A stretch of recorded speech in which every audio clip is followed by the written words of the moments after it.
What's going on, y'all? This your boy Casey Phil, King Self for Life Wrestling Takes. Here to give you my honest review about Takeover 36. Now, I missed the first 3 matches. I was out working, but I was told Grimes in LA put on a great show. Uh, I feel bad for my girl Dakota Kai. I feel bad for her. My girl never won the title. She is turning into Bianca 2.0. I heard she carried that match. Now, best match of the whole show was Dragunov versus Walter. That even with me not even really wanting to watch this show, because we all know that this is truly an end of an era. The Takeover era is done. I don't think we ever gonna get another Takeover ever again, y'all. I think the Takeover era is finished. It's done. Nick Khan, Bruce, and Vince is taking over. They taking over, and it's not gonna be how it was when Triple H was running the ship. But Walter, Dragunov, they killed each other, man. They beat the snot out of each other. I mean, they tore each other from limb from limb. And Walter, he struggled, but he looked dominant at the same time. Dragunov wasn't going.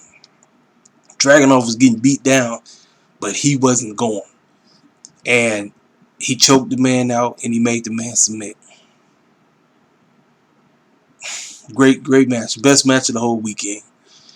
Kyle O'Reilly, Adam Cole. After I seen their first match, I was over their feud.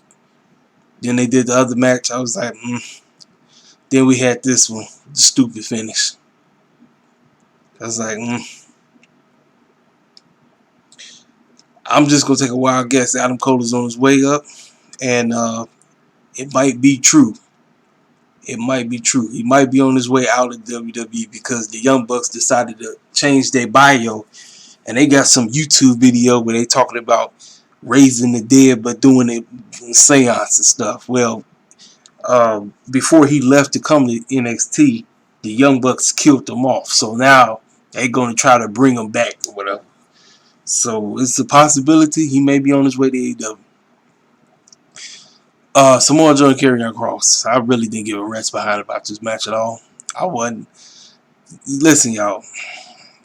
What we witnessed last night, how WWE destroyed Bianca Belair.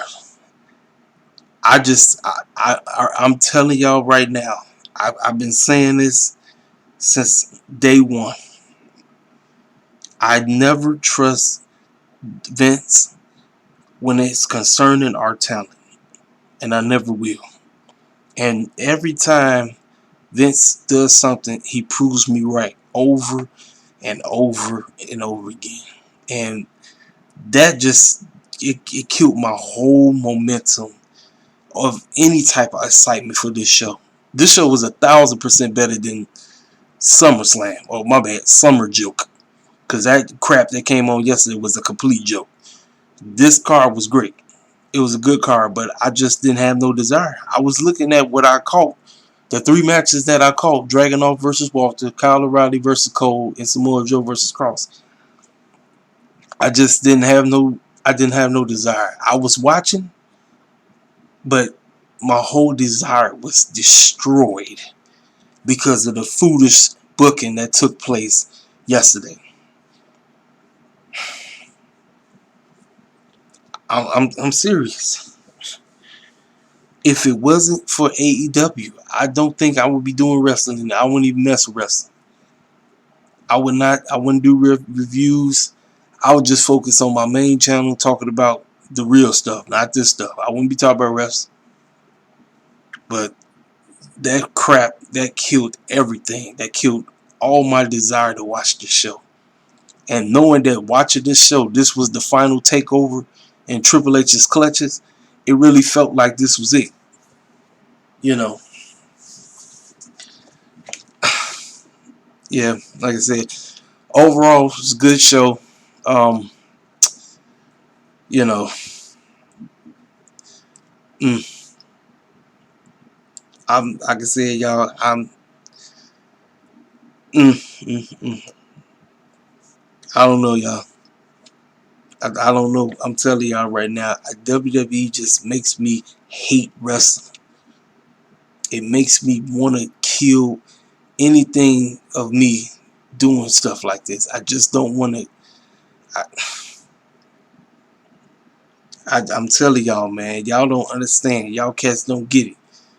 Y'all cats don't get it. That crap that happened last night, man. That's how Vince and them feel about our talent, and I'm gonna keep saying it till I'm blue in the face. I'm telling y'all, we have no respect as wrestlers. We don't. They don't respect us as fans. When you do garbage booking like that, this is what you decided to do. You got this stuff going on. Everybody and their mama is going on, talking about this online. I'm like, this is why I can't stand WWE sometimes.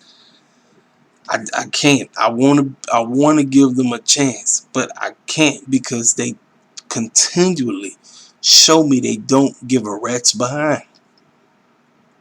I learned if somebody showed you something the first time, you better believe that's how they are.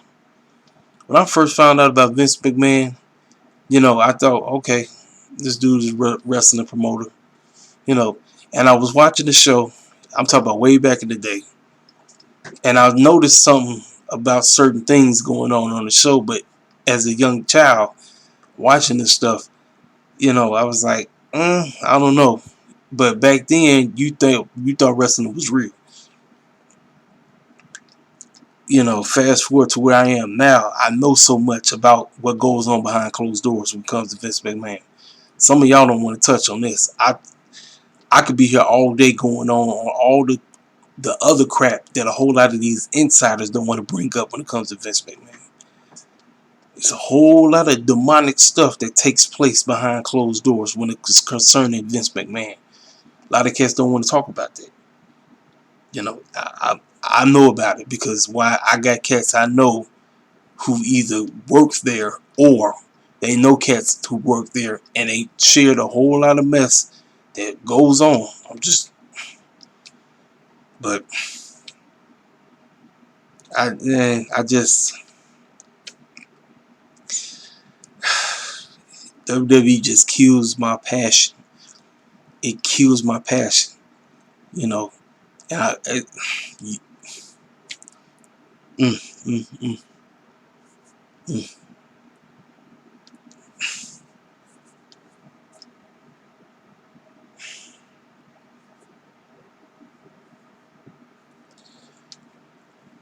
Ah, boy.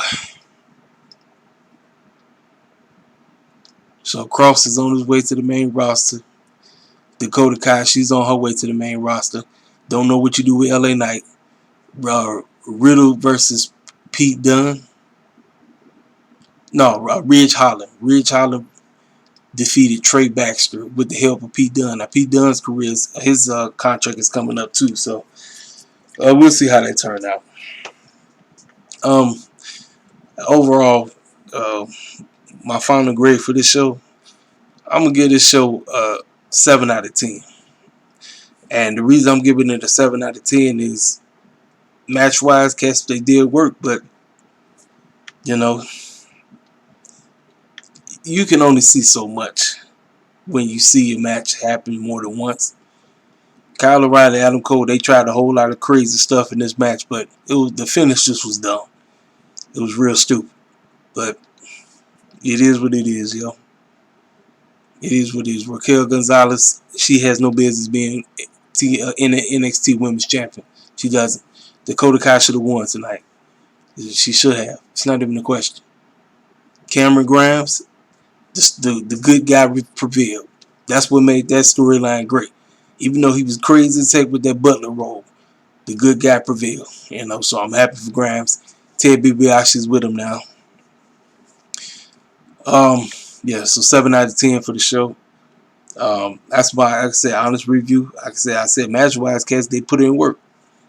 But just with all the crap that took place yesterday, it just killed my vibe for this show. It killed it. Then we're not even talking about Cross being buried on Raw the past couple of weeks, so that buried the whole NXT roster as a whole. I'm like, why the heck am I caring about watching a show like this? You know, they tell you all the time, you know, we hate you. We hate you. You know, but for some idiotic reason, we keep tuning back in. We keep tuning back in. Listen to them keep doing the same crap over and over again, and we tune right back in like everything is all good. Samoa Joe, 3rd time NXT champion. But is that gonna get cats to tune in and watch? I don't know. I know I'm not. Like I said, this might be my final WWE related video when it comes to a rating for a long time. I don't know if I'm going to, because y'all know I'm not messing with Raw. I don't give a crap about Becky and Brock being back. I don't. So I'm like, this is going to be strictly an AEW review channel. I might talk a little bit about Impact here and there. And if I catch any other independent show or something like a New Japan, or, you know, I still want to see this all women's pay-per-view. I want to see how it turns out. And then I give you my review. You know, I really don't know too much about who's on the card. Excuse me, outside of, I know Thunder Rosa going against somebody. Becky James is going to be on the card. I think Melina is going to be on the card. We know Deonna Purrazzo is going to be on the card. We got Khalil versus Layla Hirsch. So, you know, if I can see it, if I can find a way to watch that, I think I'll probably give you an honest review on the show. So, like I said, when it comes to that, I think for me, I think I need to really start getting into looking at the independent scene, because that's something that I really didn't know too much about until maybe 4 years ago, 5 years ago, and I'm learning about some of these new companies. Like I said, I never really knew about the MLW. Like I said, I'm just getting familiar with GCW for like what I've been knowing about GCW for 2 years now. You know, it's a whole lot of independent wrestling, because, you know, these mainstream companies, you know what I'm saying, all like WWE, AEW, you know what I mean? But man, y'all don't understand, man. One company makes me want to be a wrestling fan. Another company makes me just want to give it up as all. Just give it up as a whole. Like, don't even talk about it. You know, you see how I sound from this video versus my Friday night. Actually, it was early in the morning when I did the video from the Friday night show. It's totally different. One makes me want to watch the stuff. The other makes me want to turn the TV off and never even pick it back up ever again. Unreal. Unreal. Anyway, this is my honest review. Take it, do whatever you want with it. I'm gone.